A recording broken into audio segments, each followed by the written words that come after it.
Հարգելի գործընկերներ, նախ ես ուզում եմ արձանագրել, որ հայ հեղափոխական դաշնակցությունը շատ մի հատ օգտակար գործ արեց, բայց ակամա։ Եվ ես գնալով սկսում եմ համոզվել, որ դաշնակցության մոտ լավ գործերը հիմնականում ակամա են ստացվում, բայց ինչև է, շնորհակալություն, որովհետև եթե Հակոբ Մովսեսի հետ հայտնի հարցազրույցը մինչև այս քննարկումը նայել էր X թվով մարդ, ապա այս քննարկումը վստահաբար կդառնա մեր այս գումարման խորհրդարանի ամենահետաքրքիր քննարկումներից մեկը, որը ժամանակ առ ժամանակ մարդիկ կվերանային եւ դաշնակցության այն բանը հիմնական կարմիր թելով անցնող գաղափարը, որ այ հիմա մենք դաշնակցության դեմ ենք պայքարում, անդադ հնչում են այդ դաշնակցությունը փակելու մասին նախկին պատմությունը ժողովուրդ, մենք ձեզ չենք փակելու, չերազեք, մենք ձեզ բացելու ենք, և մենք ձեզ բացել ենք, ու ձեր պրոբլեմը հենց դա է, ձեր պրոբլեմը հենց այն է, որ այդ միտքը բաց հնչել է,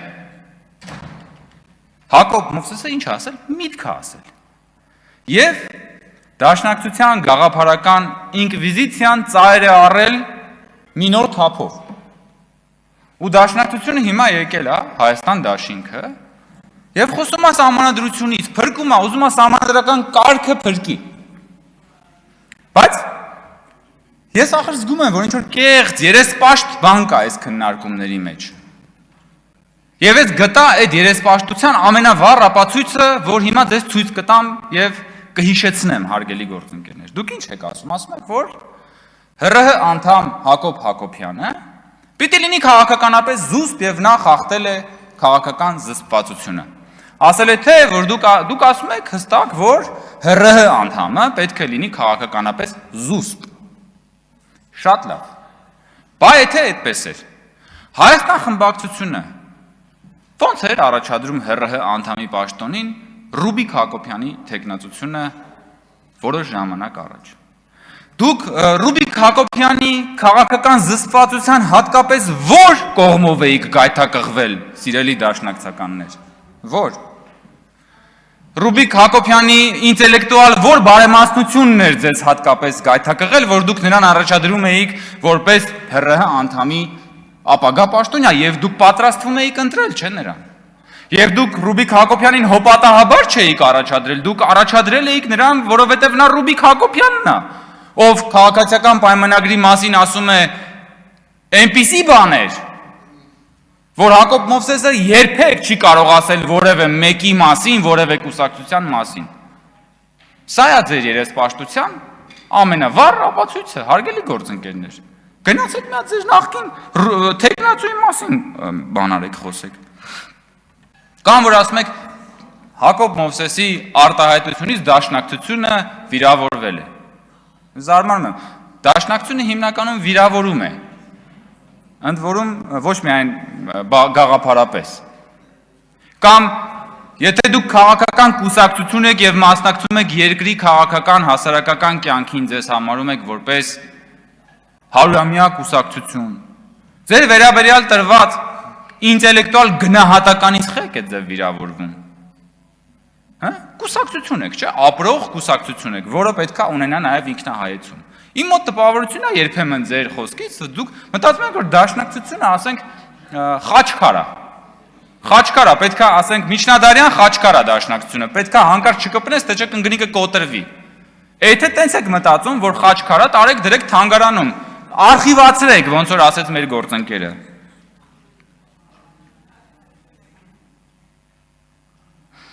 Պարոն Ռուստամյանը խոսեց մահկամ ազատության մասին, ես մի քանի անգամ առիթ ունեցել եմ այս կարգախոսի մասին խոսել և հիշեցրել եմ հայտնի այն ձևակերպումը, որ դաշնակցության մահկամ ազատություն կարգախոսի պրոբլեմն այն է, որ իրենք մահը տալիս են ժողովրդին, ազատությունը պահում են իրենց։ Եվ դա, ճիշտն ասած, փաստերով մի քանի անգամ առնվազն հաստատվել է, որովհետև ժամանակին դաշնակցությունը մահը տվեց Պողոսյանին, ազատությունը պահեց իրեն։ Այդ դաշնակցությունը 27-ին, հոկտեմբերի 27-ին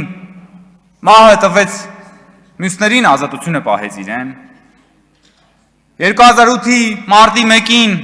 մահը տվեց այն 10 գնդակահարվածին, ազատությունը պահեց իրեն, որովհետև գնաց եւ կոալիցիա կազմեց այն ուժերի հետ, ովքեր որ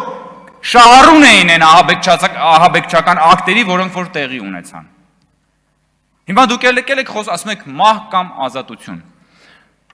Ինքնիշխան պետության մեջ մահ կամ ազատության ձգտումը ինչին է միտված, կարող եք մի հատ բացատրել։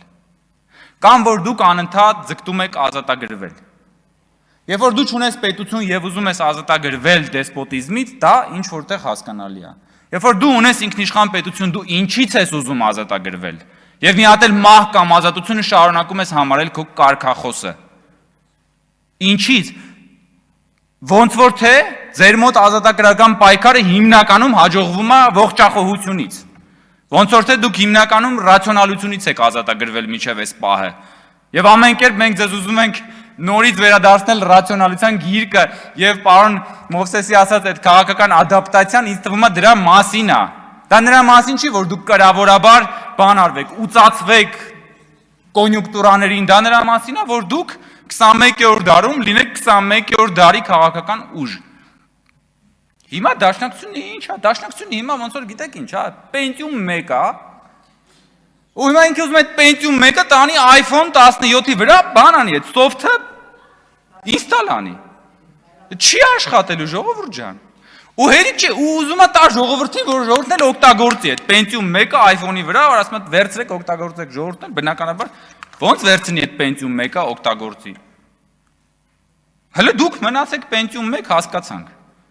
Բայց ժողովրդին կլինչ պարտադրեք դա։ Տիկին Կյուրեղյանը էլի մեզ մեղադրում էր բանի մեջ, ասում էր, որ խոսում էր տգիտությունից, և նաև խոսում էր թվաբանությունից, և ուզում էր ապացուցել, որ վարչապետը ինչ-որ թվեր է սխալ ասել։ Ամեն անգամ, երբ որ Տիկին Կյուրեղյանը խոսում է կրթությունից և հատկապես մաթեմատիկայից, ես հիշում եմ, որ Տիկին Կյուրեղյանը պնդում էր, որ Բագրատը մտավ Վանաձոր և անձրևը կտրվեց։ Եվ սա ուղղակի բնագիտության ավարտն է։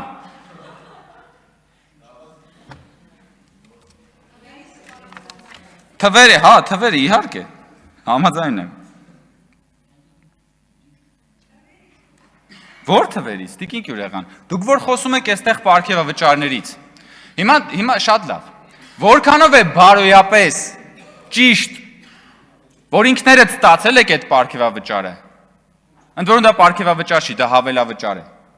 ինքներդ ստացել եք այդ հավելավճարը, բայց գալիս եք այս ամբյոնի մոտից, քննադատում եք այդ հավելավճարը, հասկանում եք, սրա մասին է խոսքը,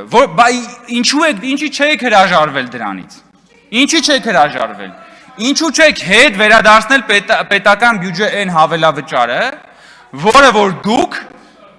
որը որ դուք ստացել եք և քննադատում եք մեզ դրա համար և բոլորին դրա համար,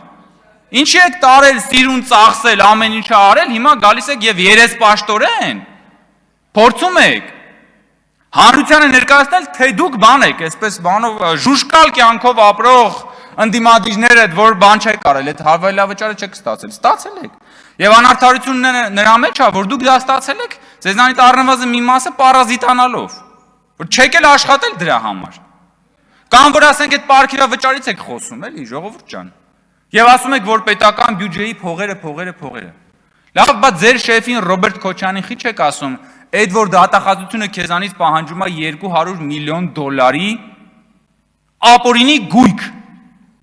Հələ մեկ վերցրեք այդ պարգևավճարները եւ մի հատ դրա կողքը դրեք Ռոբերտ Քոչյանի $200 միլիոն, Տիկին Կյուրեղյան։ Դա ձեզ ոչ մի բան չի ասում։ Դա ձեզ չի մղում հայրենասիրական պորտկումների։ Ձեր հոգու լարերը չեն բանանում, դողդղում Ռոբերտ Քոչյանի $200 միլիոնից, թե կարող է պատահի, որ ամեն դեպքում այդ տորթից դուք էլ ձեր մասնիկներն ունեք, դրա համար դրա մասին չեք խոսում։ Իմ ժամանակն ավարտվեց, վստահ եմ, որ խմբակցության անունից դեռ ելույթներ կլինեն արձագանքելու եւ նաեւ ես այդ ժամանակ արդեն մեր դիրքորոշման մասին կխոսեմ։